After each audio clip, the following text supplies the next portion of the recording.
తక్కువ చేత వాళ్ళకి వాయినాలు ఇప్పించు. ఈ సంతోష సమయంలో అందరూ జరిగిందంతా పూర్తిగా మర్చిపోండి.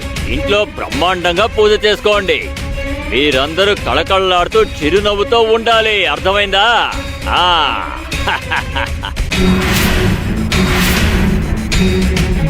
మొదలు పెట్టండి. సంక్రాంతికి అన్ని ఏర్పాట్లు చేయండి. టక టక టక టక. ఏ తప్పు చేయకుండానే నాకు శిక్షలు విధించే బాబా గారు నాకు సంక్రాంతి సంబరం చేయమని చెప్తున్నారేంటి?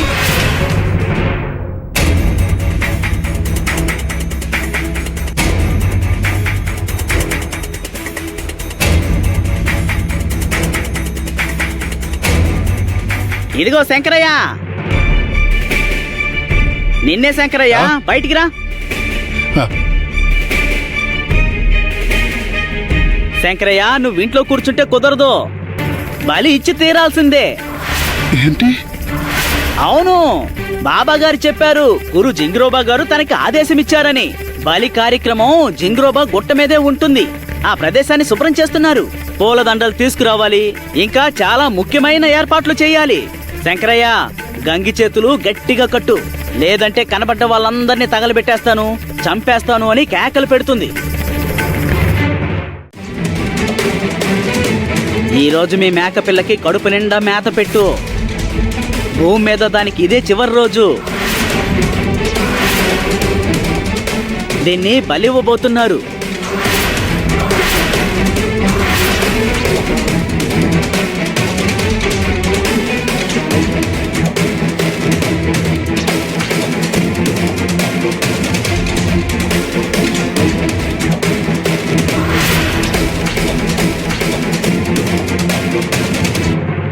గంగి, నా మాట విను గంగి, బాధపడకు. దేవుడు ఏదో ఒక దారి చూపిస్తాడు.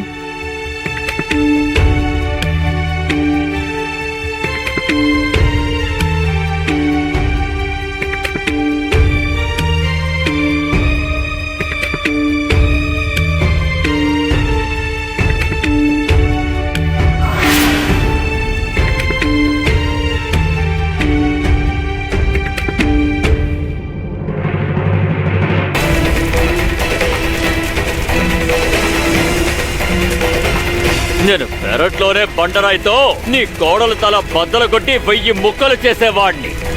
కానీ అలా చేయలేదు. సంక్రాంతికి సంబరం చేయమన్నది దాన్ని పొగట్టానికి కాదు. పగతో నా అణువణువు రగిలిపోయింది. అయినా కూడా తీయగా మాట్లాడు.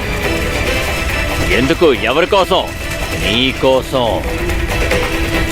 నీకోసం మనోరమ, కేవలం నీకోసం. నీకు నీ కొడుకు దిగువంటే పంచ ప్రాణాలు. నీకు వాడి మీద ఉన్న ప్రేమ వల్ల నా చేతులు కట్టేసుకున్నాను. ఆ సక్కు అంతూ చూడందే విశ్రమించను. దాని వయస్సంతా, దాని అనుభవం ఎంత నాతో పోటీ పడుతోంది. అది నన్ను ధిక్కరిస్తోంది. వదలను. గుడిలో పాండురంగడి బొమ్మ గీసి నా శిష్యుల్ని, నా భక్తుల్ని నా నుంచి దూరం చేయాలని చూస్తోంది. నేనలా జరగనిస్తానా? అసంభవం. చూస్తూ ఉండు. ఈ సంక్రాంతికి ఆ సకుకి, గంగికి నేను ఏ గతి పట్టిస్తాను. ఇస్తాను, బలిచ్చి తీర్తాను. బలివ్వనని దానికి అబద్ధం చెప్పాను. బలికి అన్ని ఏర్పాట్లు జరిగిపోయాయి. ఈసారి ఖచ్చితంగా సకు పీడ విరగడవుతుంది.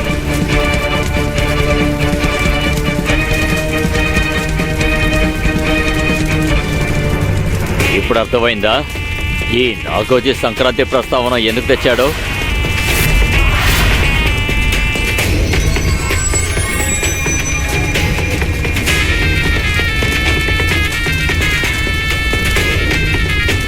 ముత్యాల ఆభరణాలు ఇప్పుడు వీటిని ఎందుకు ఇచ్చారు బాబాగారు? ఇది నాగోజీ బాబా అనుగ్రహం అనుకో. తీసుకో. మనోరమా, ఈ ఆభరణాల్ని సంక్రాంతి రోజు నువ్వు సకుని వేసుకోమని చెప్పాలి. బాబాగారు, అని ఒక నిబంధన. సకు ఒక్కసారి ఈ ఆభరణాల్ని ధరించిన తర్వాత ఏం జరిగినా సరే ఈ ఆభరణాల్ని తన శరీరం మీద నుంచి తీయకూడదు. ఎందుకని మొహం వాడిపోయింది? అది ఆ సక్కు చాలా మొండిది బాబాగారు. ఈ ఆభరణాలు మీరిచ్చారని చెప్తే తను వేసుకొని అంటుంది. అవును, తను వినదు. ప్రాణం పోయినా సరే తను నేనిచ్చిన ఆభరణాల్ని వేసుకోదు మనం. కానీ సెలవివ్వండి బాబాగారు. ఈ ఆభరణాల్ని సకు భర్త దిగు ఇచ్చాడని తనకి చెప్తే అప్పుడు ఆ, ఆ, ఆ, ఆ, ఇది మంచి ఆలోచనే. కానీ ఇప్పుడు నేను ఈ ఆభరణాలని తనకెందుకు ఇవ్వాలి?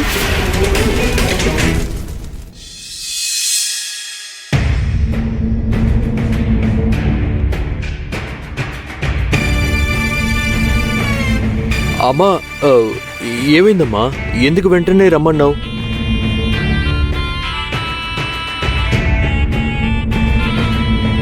దిగు, సక్కు చెప్తే వినదు గాని నువ్వు మాత్రం బాబాగారికి మనస్ఫూర్తిగా నమస్కరించరా? అరే, బాబాగారు సక్కు గురించి ఎంత ఆలోచిస్తున్నారు. అంటే అమ్మా, అదేంటంటే ఈరోజు బాబాగారు సక్కు క్షేమం కోసం ఆ విధిని నిర్వహించినప్పటికీ సక్కుకి ఇంకో భయంకరమైన కష్టం వస్తుందని చెప్పారు. పరిస్థితి క్లిష్టంగా ఉంది. గంగి వల్ల ఎక్కువ హాని జరిగేది సక్కుకని చెప్పారు. అందుకని సక్కు ఇంకొన్ని రోజుల పాటు కొన్ని ముఖ్యమైన నియమాల్ని పాటించి తీరాలి. మనం ఇప్పుడు ఏం చేద్దాం? చెప్తాను. వీటిని చూడు. బాబాగారు సక్కు మేలు కోరి ఈ నగల్నిచ్చారు. ముత్యాల ఆభరణాలా? అరే, ఇవి మామూలు ముత్యాల ఆభరణాలు కావు. మరి ఇవి ముత్యాల నగలని నువ్వు అనుకుంటున్నావా? కానే కాదు మనరమ్మా. సకు ఈ ఆభరణాల్ని వేసుకుంటే వీటి సువాసన వల్ల అతి భయంకరమైన విష సర్పాలు, ఎక్కడెక్కడో దాక్కుని ఉన్న తేళ్లు, పండ్రగబ్బలు, విషకీటకాలు అన్నీ బయటకొచ్చి ఈ ఆభరణాల మీద దాడి చేస్తాయి. ఇక సకు ఆ విష ప్రభావానికి దారుణంగా చనిపోతుంది.